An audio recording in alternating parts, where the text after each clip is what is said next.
Well, hello, good afternoon and good day. If you were like me, kind of bopping away to the music in the background, it's great. Got it on in my headphones. Just love it. Good way to start a Sunday service. It's great to see you. For those of you who don't know me, my name is Matt Edmondson, as it says in the corner. I head up Frontline City here. It's great to see you. We are an online church. Let me just turn off all the background music. We are an online church, and this is our live stream service. So a big, fat, warm welcome to you.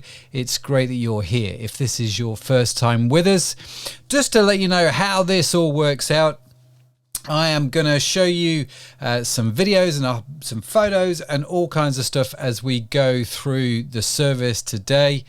And hopefully it's all going to work out okay. Now, apparently I'm getting notices saying, oh, it's buffering. So hopefully you've caught up with me a little bit and it's all working okay. Who knows?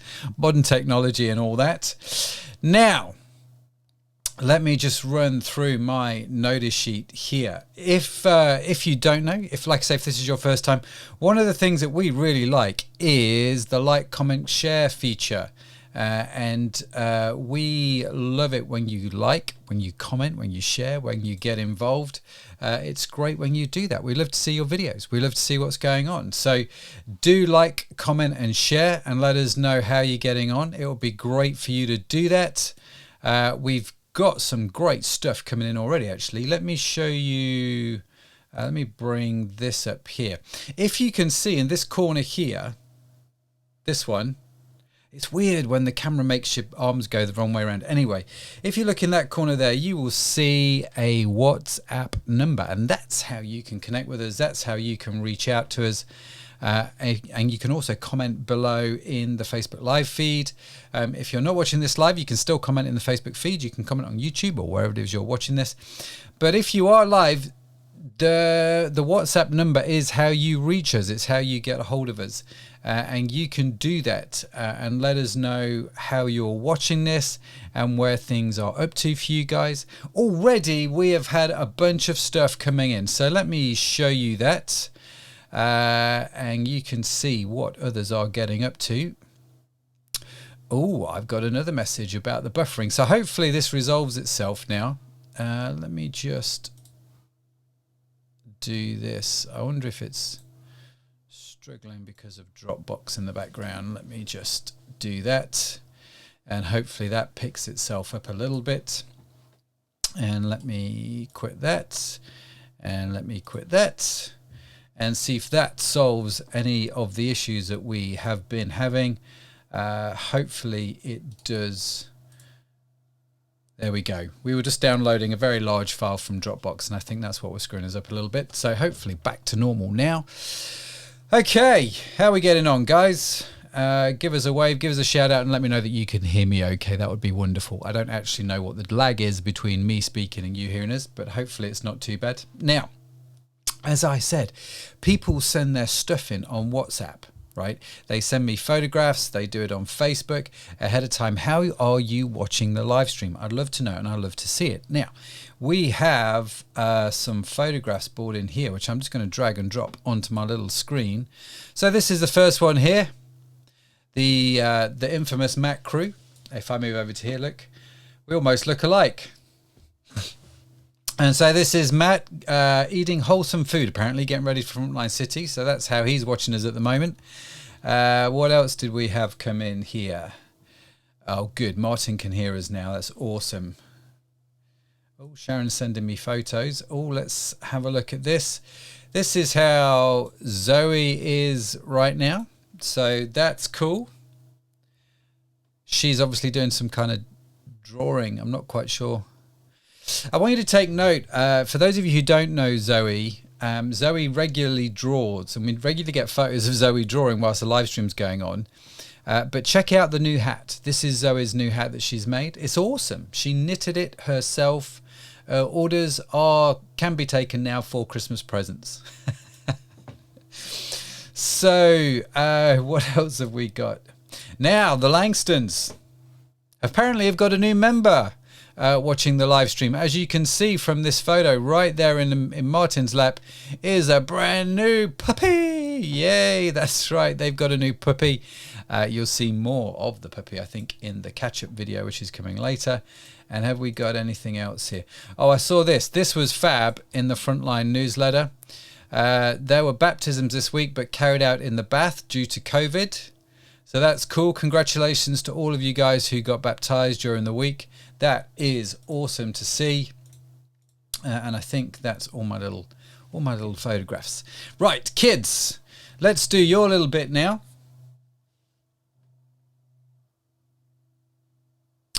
Okay, what you are going to do is download this week's drawing.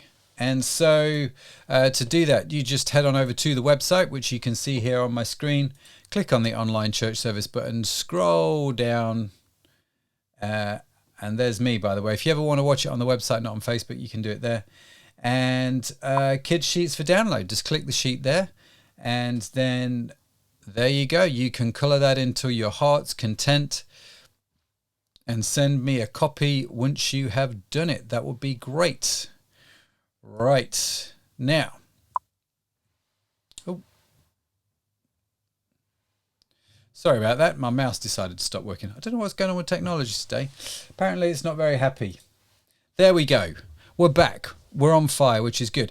Now, let me just tell you what's going to happen for the rest of the service without any hiccups, and hopefully on the stream. In just a few minutes, we are going to get into the live stream sermon, which is going to be done by Josh this week. And Josh is traditionally the guy that does the catch-up videos. He is actually doing this week's talk, which I'm very excited about, especially because he's my son. So it's always quite nice to see your lad do well.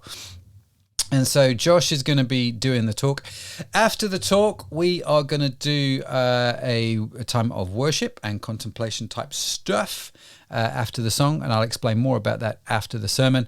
And then we will do all the regular notices and we'll do catch up. And this week's catch up is really good. Actually, there's a lot going on and you'll get to see the puppy a little bit more in the catch up. So make sure you stay tuned until the end to see the catch-up video, because that is going to be fantastic. In the meantime, I am going to put on now Josh's talk and let him explain to you what's going on, where things are up to, and why what's going on is what's going on. So without further ado, let's bring on the very Reverend Joshua Edmondson. Okay. Hello, my name is Josh Edmondson. I am a first-year theoretical physicist at the University of St Andrews and a core member of the team here at Frontline City. Now, this is my very first talk on the stream, and I am super excited to take a look at today's passage with you. So where exactly are we up to? Well, we've been making our way through the Gospel of Mark over the past few weeks, and we're getting very, very close to the crucifixion. Last week, Matt, my dad, was focusing on the passage immediately before this one where Jesus predicts his death and resurrection again for, I think it is the second time. I can't quite remember in all honesty, but we'll go with second time. Today we're going to look at Mark chapter 10 verses 35 to 45, which is interesting for a multitude of reasons. Jacob and John, sons of Zebedee, approached Jesus and said, "Teacher, will you do a favor for us?" "What is it you're wanting me to do?" he asked. "We want to sit next to you when you come into your glory," they said, "one at your right hand and the other at your left." Jesus said to them, "You don't have a clue what you're asking for. Are you prepared to drink from the cup of suffering that I am about to drink from? And are you able to endure the baptism into death that I am about to experience?" They replied, "Yes, we are able."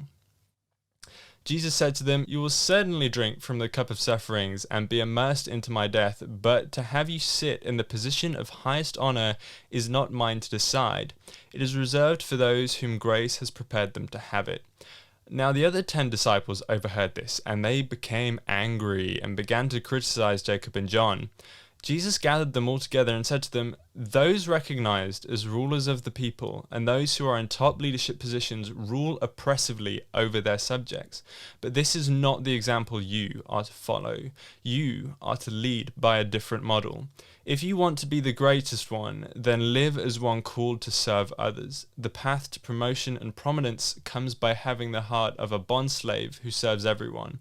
For even the Son of Man did not come expecting to be served by everyone, but to serve everyone and to give his life as the ransom price in exchange for the salvation of many.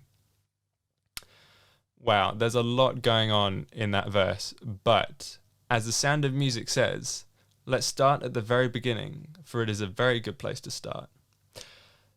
James and John, two of Jesus' disciples, who also happens to be brothers, just a fun little fact for you there, asked Jesus for a favor. They ask to sit at his right and left hand. Now, why is this significant? Why ask to sit at someone's right and left hand? We can look into the English language to get some insight into this. We often use, well, often might be the wrong term here, but it is not uncommon to hear the expression right-hand man as the title for the most supportive, trusting, or helpful person we know in a given scenario. When I read over this, I couldn't help but think of the musical Hamilton. I am a huge fan. I've listened to the soundtrack half a dozen times. I've watched the musical on Disney Plus twice. I've read Ron Chernow's. I've read this chap's 800-page biography of Hamilton. My mum and I even had tickets to go watch it live in London, but unfortunately, that all got cancelled due to lockdown. I was devastated, but hey-ho, that's how it goes sometimes. Needless to say, I'm a massive fan of the musical, and I'm fascinated by the person that was Alexander Hamilton. In the wonderful musical by Lin-Manuel Miranda, this idea of being a right-hand man is actually one of the major themes in the first half of the performance. There is actually a whole track called Right Hand Man in the album, describing how Hamilton rose to a position of immense importance at Washington's right hand during the War of Independence. In fact, Hamilton was so trusted by Washington, he was given access to all confidential information and had the authority to issue orders with Washington's signature.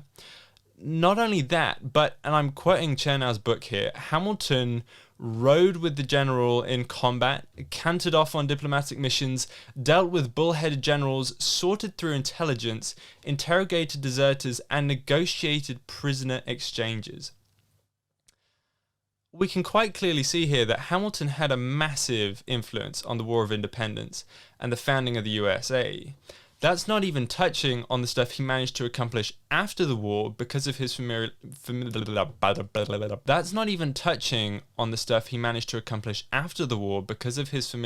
with George Washington. His association with Washington meant he had enormous power and influence long after the War of Independence was over. James and John were asking Jesus for positions like this. Now, why would James and John ask for these places? Why did they want positions of such importance? Because not everyone does. Not everyone wants to have that responsibility. And I think it's because they wanted to be great. And that's what we're going to go over as we dive deeper and deeper into this passage and into this talk. So only a few weeks ago, jumping to where the disciples are at right now, Jesus had overheard the disciples arguing amongst themselves who was the greatest. They have already had this conversation. For these young men, being great seems to have been really important to them. They wanted to be people at the forefront of history. But why ask for positions at Jesus' right hand specifically? Why didn't they want to be someone else's right and left hand men? The reason is they must have thought something big was going to happen in the near future, something that would elevate Jesus and them with him to really important positions. Otherwise, they wouldn't have asked him for this favor. It would be like asking your mate if you could be his best man, knowing full well he was never going to get married. The request just doesn't make sense. They knew that something was coming. I find Jesus' response to this request. Really fascinating. He says, "You don't have a clue what you're asking for." I have spent many hours thinking about this response. Why does Jesus respond in this way? I think this response only makes sense if we look at one of Jesus' titles. To do that, we need to go back a couple of chapters, and we come across a bit of a watershed moment in the Gospels, a moment that marks a significant turning point in how the disciples thought of Jesus. So Jesus had asked them who they thought he was. What would turn out to be a very important question. Peter, one of Jesus' closest disciples, responded by saying, "You are the Messiah." This was a huge moment because the Messiah was a figure who had been prophesied in Jewish scripture as the promised deliverer of the Jewish nation. Everyone in the Jewish community at the time of Jesus thought this meant a physical deliverance because Israel had been conquered by the Romans. They thought that Messiah would come as a king who'd establish a new independent nation of Israel, liberated from Roman rule. The disciples knew that Jesus was the Messiah, but they thought, like everyone else, that the Messiah would come as a warrior king. James and John thought Jesus would lead them into a new era, one where Israel was free from oppressive rule, and they wanted to be a part of it. Unsurprisingly, to be honest, they wanted to be a major player in what they thought would be a new kingdom that had come to topple the Roman rule from their homeland. They wanted positions of power in this new kingdom. They wanted to be great. Now, over this whole series on the Gospel of Mark, we have seen Jesus do some pretty amazing stuff. He's healed the sick, miraculously fed thousands of people, walked on water, calmed a storm, and a whole load of other things to boot. He's been making a stir with his teaching and miracles, but notice a conspicuous lack of military planning. In fact, he's done quite the opposite. Jesus has, on several occasions, predicted his execution at the hands of the Romans. One of those occasions actually happens to be in the passage immediately before this one.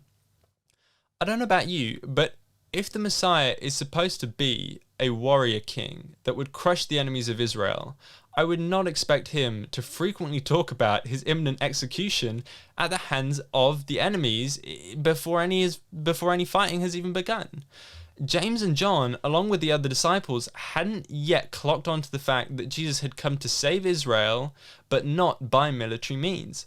Jesus had come to lay the foundations for a spiritual kingdom, not a physical one. He had come not only to save Israel, but the whole of humankind, from the dawn of history to the end of time, from a far greater evil than the temporary rule of the Roman Empire. I don't know about you, but personally, I cannot help but draw parallels between this and Star Wars. Anakin Skywalker, found as a seemingly insignificant young boy at a seemingly insignificant location, was determined to be the chosen one, prophesied about from millennia before, who would bring balance to the Force by dealing with the evil Sith, a cult that had been terrorizing the galaxy for millennia.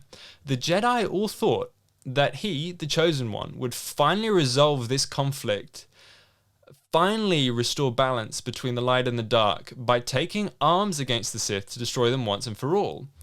This is sounding quite familiar, right? This perception of the chosen one turned out to be deadly wrong.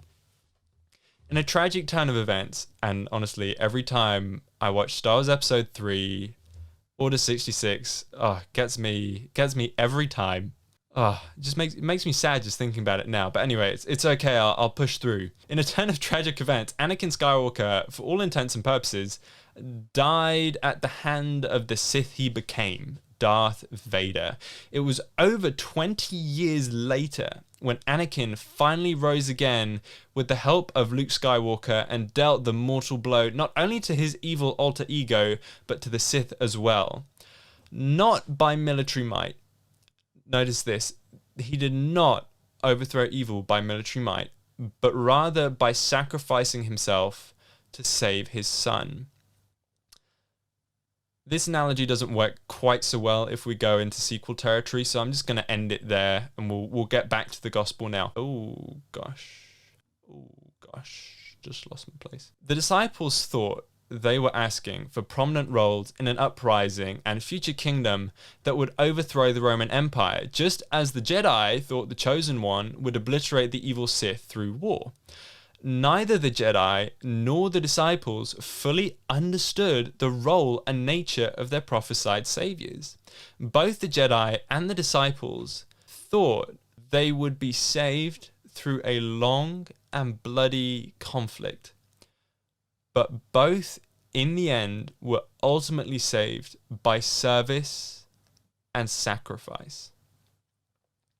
By asking Jesus if they could be sat at his right and left hand in glory, James and John were actually asking for positions of the greatest trust, power, and highest honor in the new heavenly kingdom Jesus would found through his ministry, death, and resurrection. These are positions of cosmic and eternal value, far and away more important than the advisory and governmental roles they thought they were asking for. Oh, I said that really weirdly. They thought they were asking for. So, quick review. We've just established the disciples didn't understand what they were asking for because they didn't understand the nature of the Messiah, and that Jesus quite clearly says to them, "You don't know what you're asking for." But he then asks them a set of follow-up questions. He's not done. No. He asks them, "Are you prepared to drink from the cup of suffering that I'm about to drink from? And are you able to endure the baptism into death that I am about to experience?" If I go to my friend and ask him for a favor, say I want to borrow his car for a weekend trip to the lakes or something, and then he responds by asking me the following question: "Are you prepared to clean it when you come back?" By asking this question, my friend is making an implication.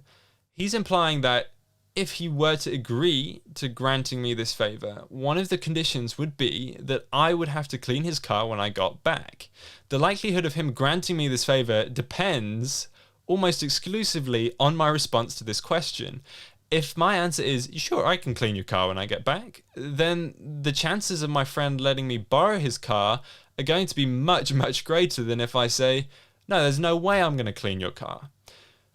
When Jesus asks the brothers if they are willing to suffer and die as he is about to suffer and die, he is implying that to gain positions of honor such as these, they would need to be able to say, "Yes, we are willing to suffer and die as you are about to."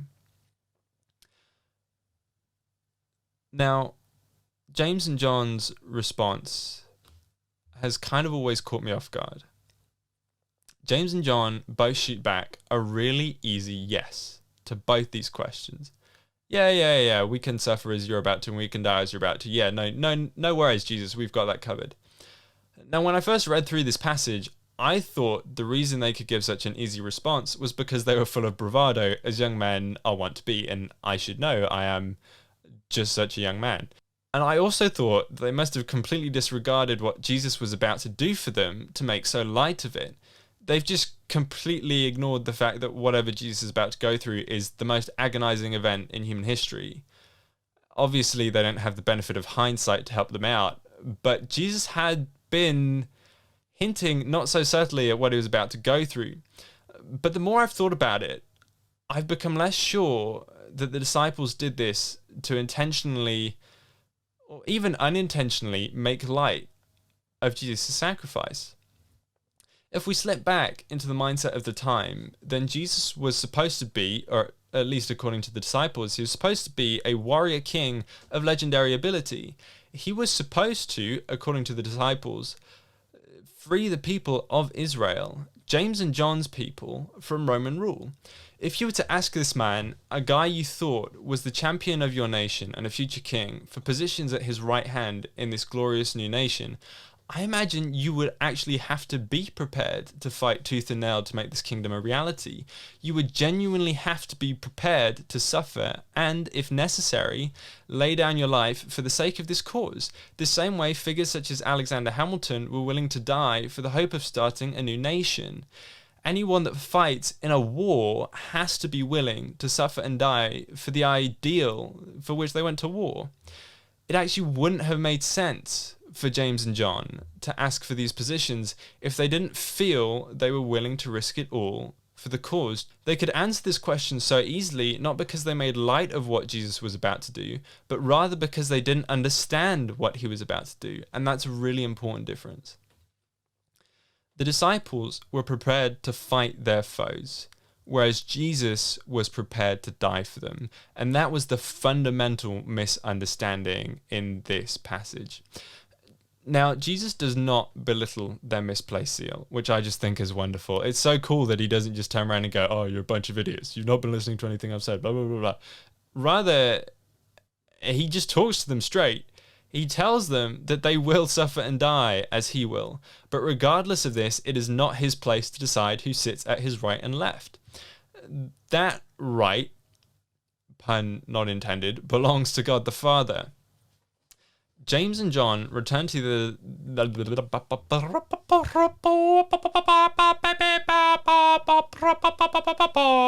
If anyone can tell me what song that is, I'm going to be very impressed. James and John return to the other disciples and are immediately subject to a barrage of angry comments and questions from their mates.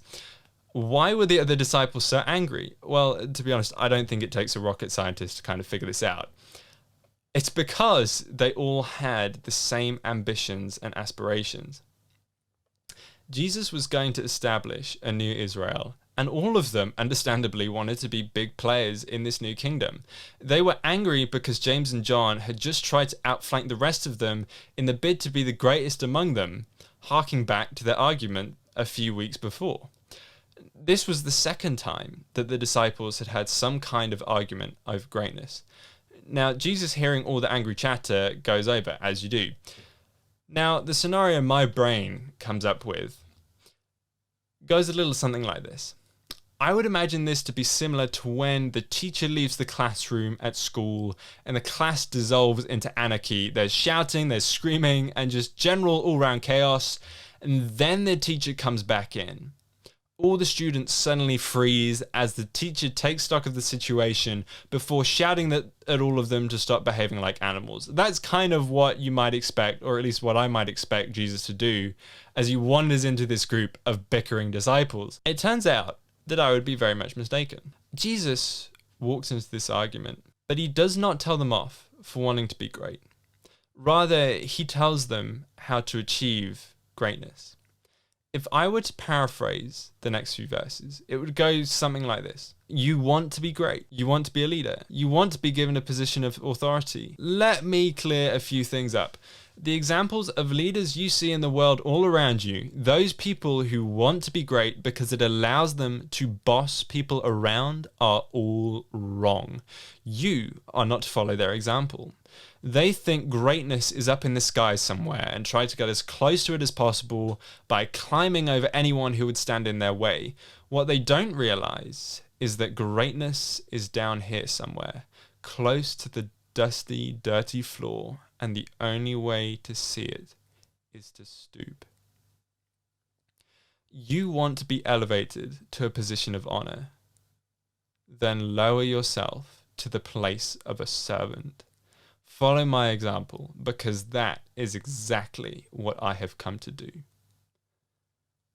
That whole section is just, I've just got to pause to say, that whole section is just fantastic.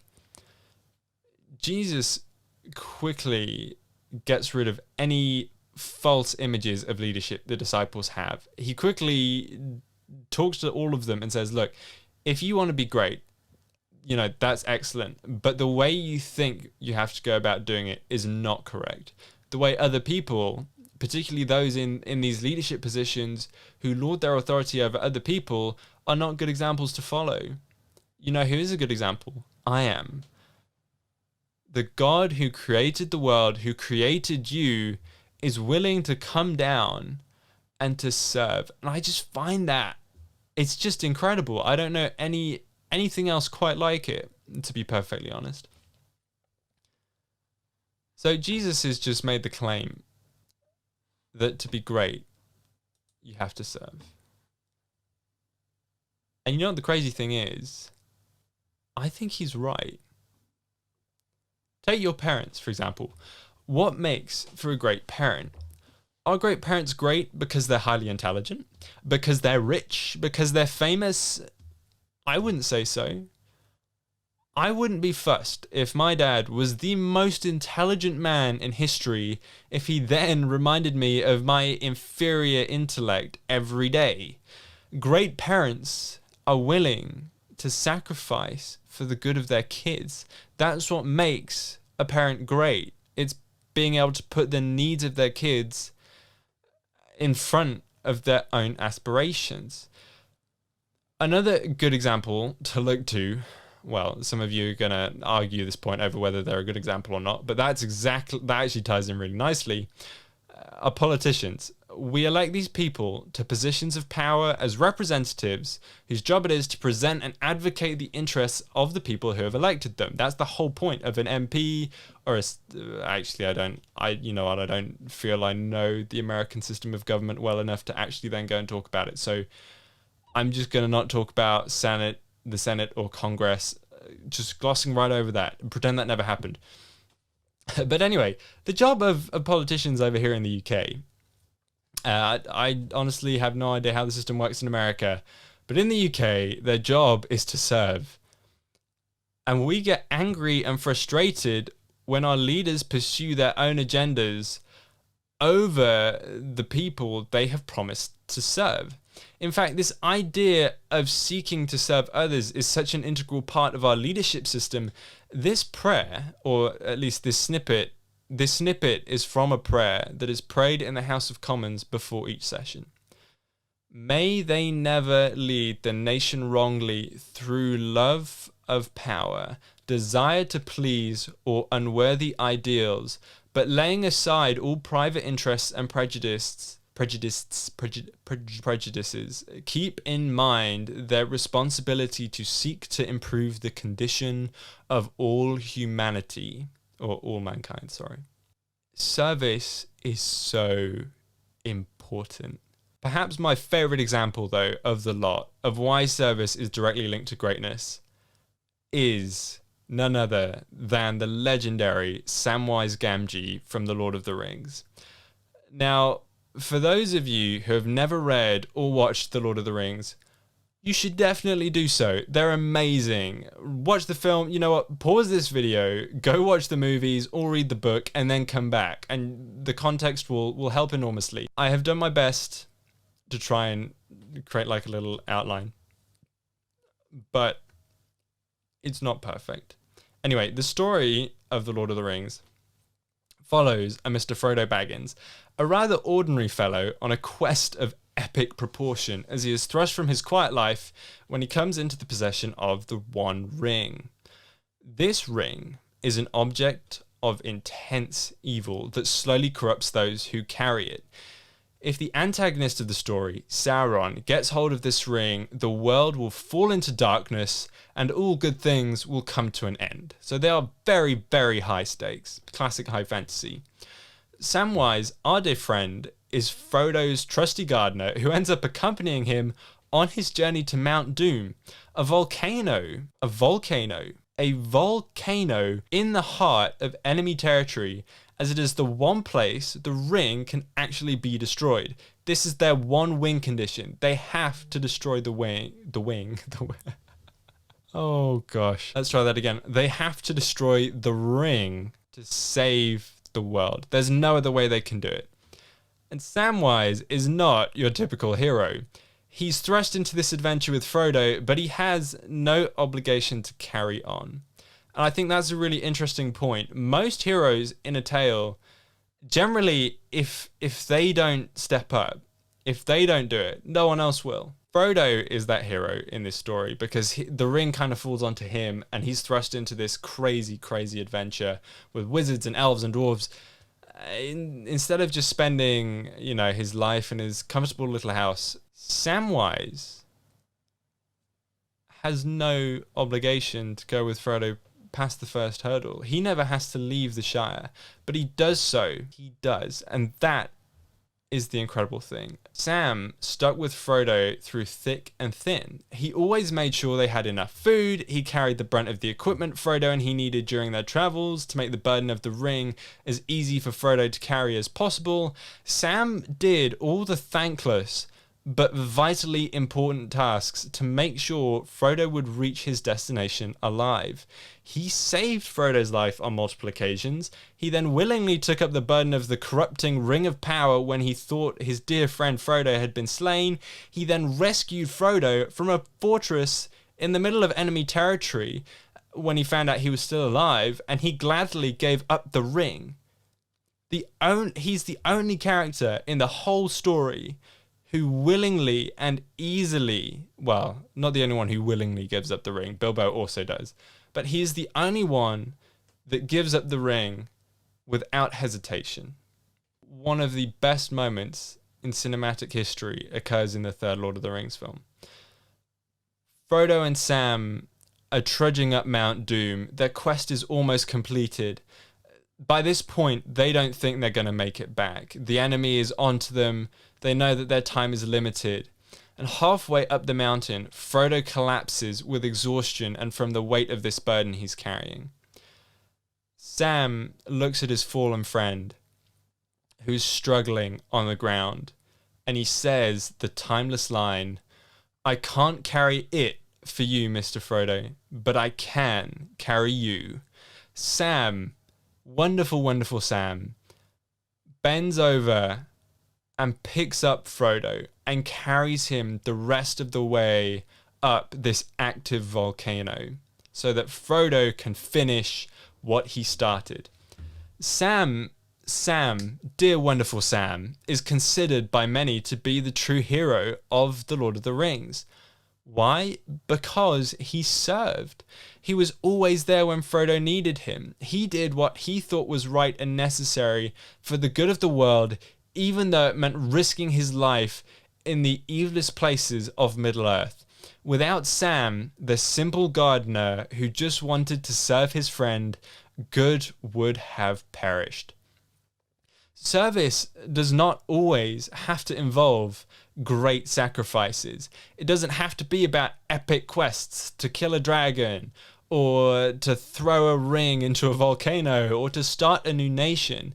In fact, most service doesn't involve making great life-changing sacrifices. Samwise spent most of his time serving in simple ways. Things like fixing the dinner and making sure Frodo was comfortable were two things that he did day after day after day after day after day. But without having done them, Frodo would never have made it. The ring would never have been thrown into the volcano, and Sauron would have won. I think any of us can serve if that's what it is.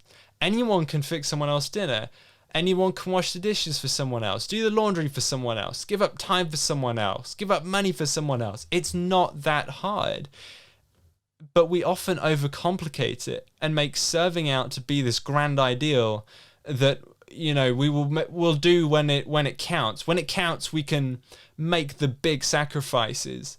But when those make or break moments come, moments where you have to decide whether to lay everything down in the service of others, moments where you have to decide whether to be served or to serve, moments where you have to decide if you will be great, then you will wish you had some practice at service, because it's a skill. It's like everything else in life. The more you serve, the better at it you get.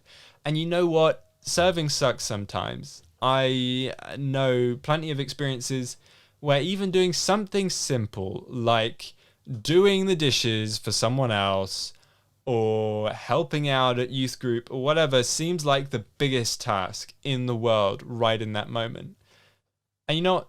Sometimes I don't do it. I don't do what I think I should do. But thankfully there's grace for that. Very thankfully there's grace for that.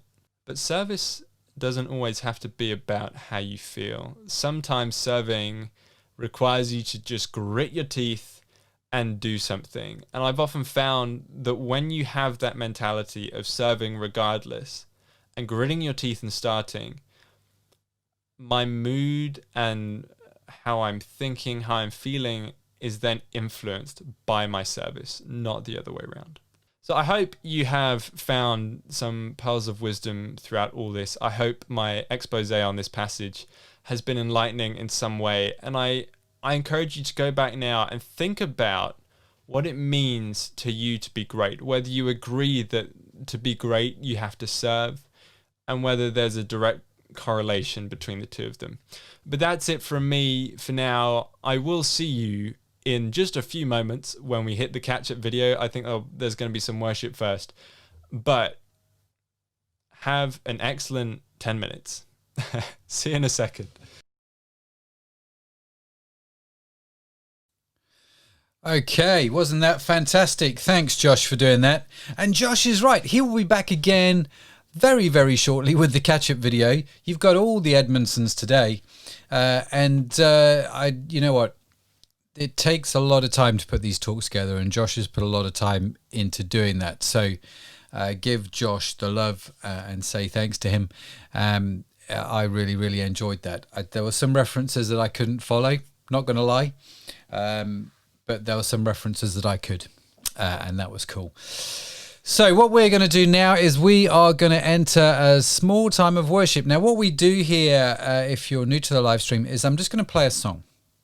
And the lyrics to that song will come up on the screen. And you can sing along if you're able to, or you can just read the words. You can just sit there and contemplate and think, ponder, pray. Try and figure out what God's saying to you. All those kind of things, right? And if you've never done this before, if it feels a bit weird, just sit back and enjoy it. It's a time where I like to just ponder, I like to pray, and I like to just go, God, what are you saying to me here? So we've had that talk, which was great. We've all got lots of notes. What's God saying to you? What's your takeaway? What's the big thing? And just pray that through during this time of worship. The song is called I Will Exalt. It talks about presence, being in the presence with Jesus, Jesus with us, Jesus being with us. That's what Emmanuel means, God with us. And so this song is about being in the presence of God. It's a song about the servant king coming down, taking part of life with us, and then he calls us to be with him. And what's our response to that? We actually played it on last week's live stream, if you were with us for that. But if this is your first time, I will exalt just means I'm going to praise you. I'm going to put you in a higher position. I'm going to lift you up, right? Whatever I face, you are higher. Whatever I feel, you are higher. Whatever I'm afraid of, you are higher. Whatever I don't want to do, you are higher. And you're just sort of reminding yourself that God is good and great. You know, Josh read earlier this whole thing about servant leadership. And Jesus talking about if you want to be the greatest, you've got to be servant to all. Well, he was our role model, wasn't he? He is the greatest of all. So therefore, he was a servant of all. And your presence, Jesus, is all I need. And that's what that song, or what this song is about. So, like I say, enjoy this song. I'll be back in a few minutes' time, and we will go through your comments. Feel free to write any comments in the live stream below the video, or WhatsApp me on that number, and we will go through them after this song. But yeah, let's bring it on. I'll see you in just a few minutes.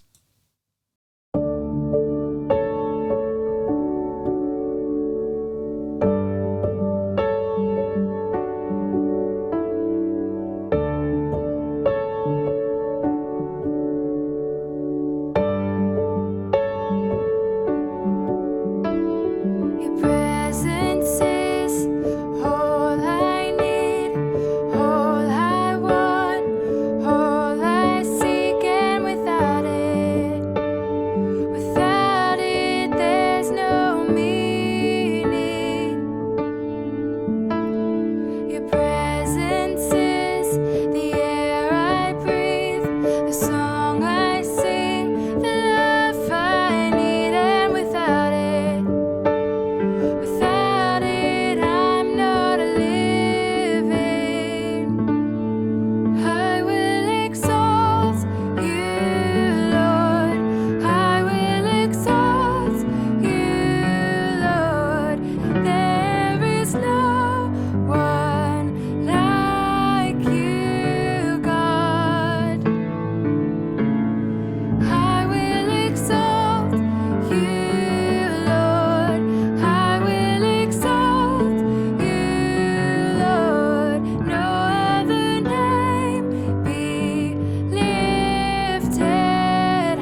Okay, so thanks, John and Anna Grace, for doing that song.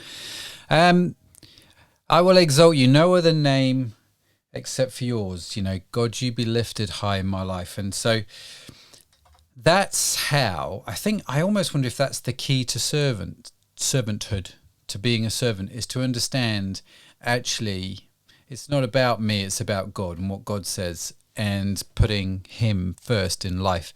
Not always easy, not always straightforward, but always the right thing to do. So what were your takeaways from the talk? We'd love to know what you think. Write them in the comments, WhatsApp them through. And I guess one of my challenges is to you, who could you serve this week? Now, a few weeks ago, we did the thing with the kids, actually, where they got stars. You remember, was it stars or handprints? I think it was handprints, where if they served, they got a hand coloured in, and it was like, can you do something to get the chart filled in? We sort of give those to kids, but I wonder if we just sort of need to do one ourselves, really, and just do a little audit and just say, God, is there anyone you've put on my heart that I just need to serve that has no opportunity to pay me back? And it could be just something simple as just sending them a text message. It could be something simple as getting their shopping. It could be more than that. I don't know. I don't know what their needs are or what you need to think about or do. But who could you serve today? Who's God put on your heart? Just write that down in your journals, in your notebooks, in your phones. Email yourself, however you remind yourself, just to make sure that gets done. Okay, so do that. Who are you going to serve? Now, let's have a look here. Some more photos that came in as you're busy writing things down. This photo here was actually, or is the completed artwork that Zoe was doing. Doesn't that look amazing? So I showed you a photo at the start of the live stream. If you've just joined us a bit late, I showed you a photo at the start of the live stream of Zoe drawing, because we asked at the start, how are you watching this? Sending your photographs. So we got a picture of Zoe drawing, and this is what she was drawing. Amazing stuff, right? And then I got this message from Sarah saying about the puppy. Not sure if the puppy is fully concentrating.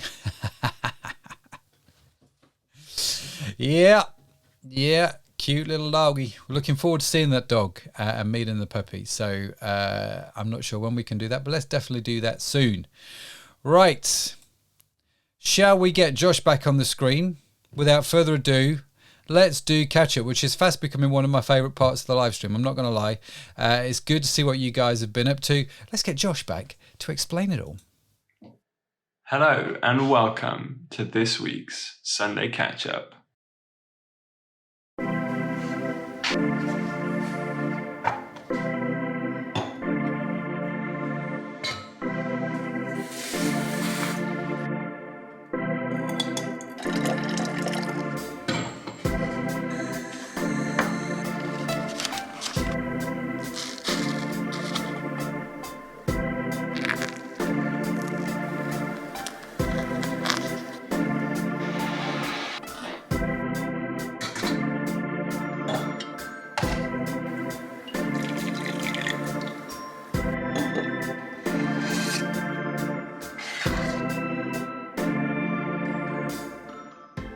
For those of you who don't know me, allow me to introduce myself. My name is Josh Edmondson. I am the son of the wonderful Matt and Sharon Edmondson, whom you may have seen on this stream before.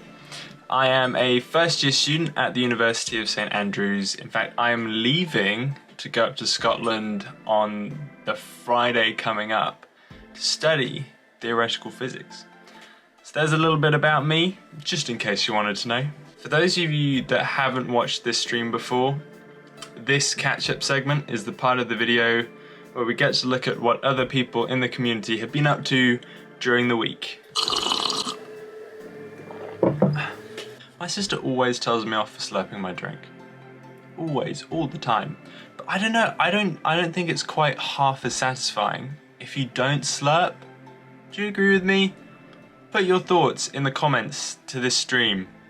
I'd love to know what you think. I'm a big fan of slurping, although I have to admit, generally only when I do it. When other people do it, then it does get slightly frustrating. I think that the word people use for this scenario is hypocrisy, and they would be correct. Let me know what you think in the comments down below. So this week has been an interesting week. At the start of the week, me and my dad went to Barburrito in Liverpool 1 to make the most of this sort of, eat in to help out kind of deal that they've got going on at the moment, where you get 50% off all food that you order, which is just, it's absolutely wonderful. So here's us enjoying our burrito. So we're taking advantage of the government's.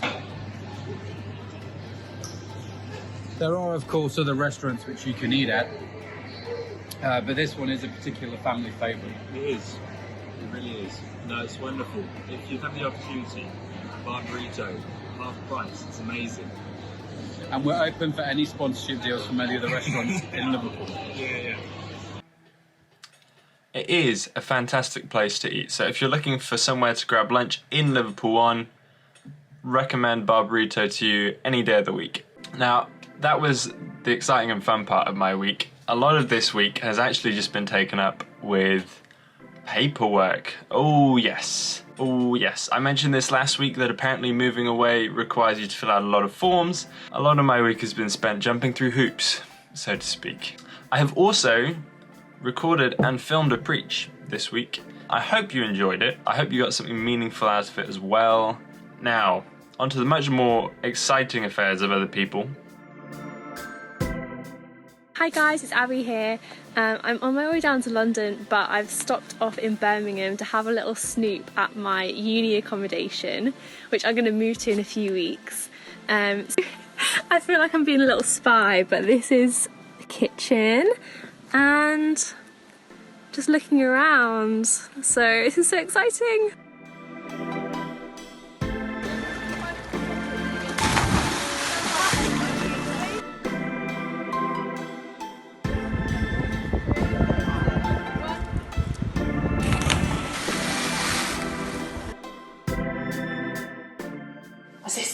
What's this? Sit.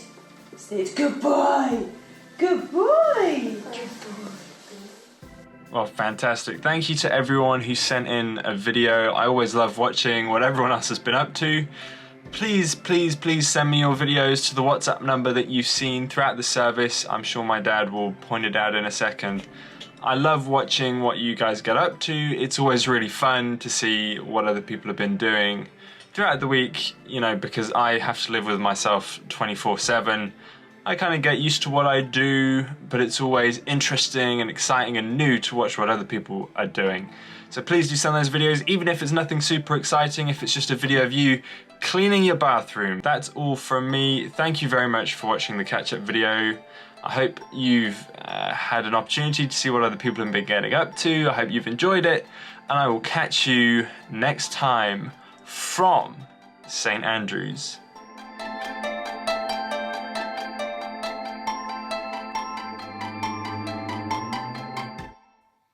So there you go. That's this week's catch-up, which was fab. Well done, Josh. And well done, everybody who sent your videos in. Make sure you do send them. You see the little WhatsApp number in the corner of the screen here. If I put my hand there, you can actually read the last two digits as well. Look at that. 07984530429 is the number to send your videos in. We would love to see what you've got up to this week. And I was watching those videos, and when Sarah was the one telling the dog to sit, right, with the kids. If you're new to City, that was what was going on there. I just wondered whether that works on Martin, who is Sarah's husband. Does she get him to sit, give him a treat, and go, good boy, good boy? That's just it. Welcome to the mind of Matt Edmondson. It's a great place to be. Right, let's play this one.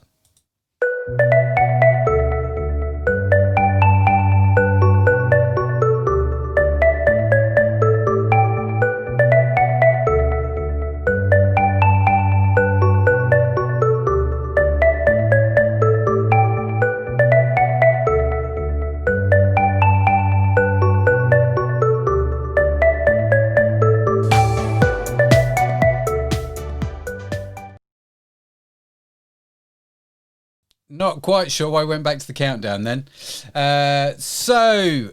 Between Sunday is stuff that we put out during the week between Sundays, because as cool as this live stream is, church is more than just about what happens during this hour, isn't it? So, yes, make sure you subscribe to the YouTube channel to get all the Between Sunday content. I can, in fact, show you.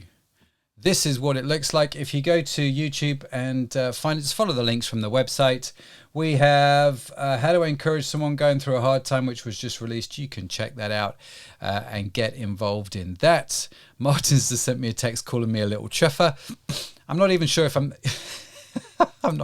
allowed to say that. Oi! Is that Matt in a blazer? Abigail says he looks old, way too sensible. Oh no, odd. Sorry. I should probably stick with old. Apparently I look way too sensible. Thanks, Abby. Appreciate that. What else is going on over here? We have got the girls. There we go. They're colouring in their sheets from today's talk. And look at that. The finished article. Woohoo. Well, almost finished article. A little bit where to go. Love the patterns though. That's awesome. That's very, very awesome. Good job, kids. Keep them up. Keep filling in your sheets and make sure you send them to the numbers so we can show everybody what is going on. Let's look at your comments here. Matt Crew, notice how the cartwheel vids have gone. Yay, got out of that one few. No, send me your cartwheel video, crew. Come on. Stop chickening out. Josiah says he's going to miss Josh when he goes to Scotland. We all are, Josiah. We all are, especially his mum. Bless him. I'll miss him as well.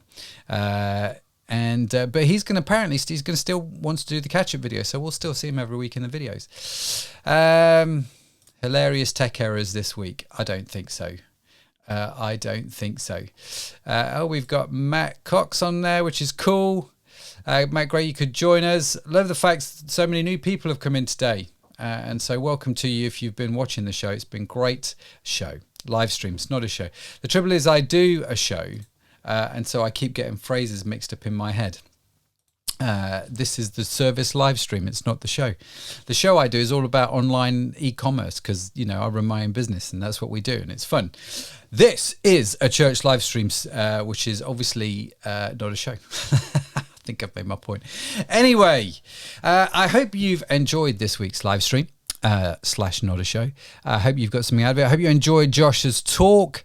Next week, just to let you know what's coming up, we are carrying on our little journey through Mark's Gospel, and I will be sharing on how a blind man, the lessons we can learn from a blind man on how to deal with negative people and energy vampires. Oh yes, you know the people that I'm talking about, the ones that just try and suck the life out of you, that are just negative around you the whole time. So we've got that coming up next week. Just had a little ding in my ear. Oh dear. I won't put that on there because it's not very kind. I've just got a picture of Josiah's face who's realised that Josh is going away. He's not very happy. Josh, I hope you feel good about yourself, but I'll show you later.